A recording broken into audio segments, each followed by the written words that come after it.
Y cuando un cristiano no sabe quién es en Cristo, por eso se desanima. Ya echaste malas,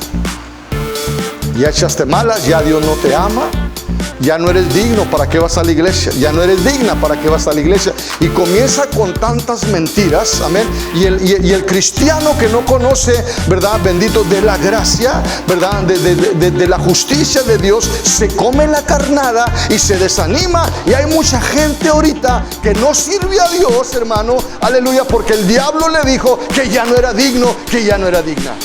There's a lot of people, Brother Paul, that don't serve God right now because they have listened to the lies of the devil.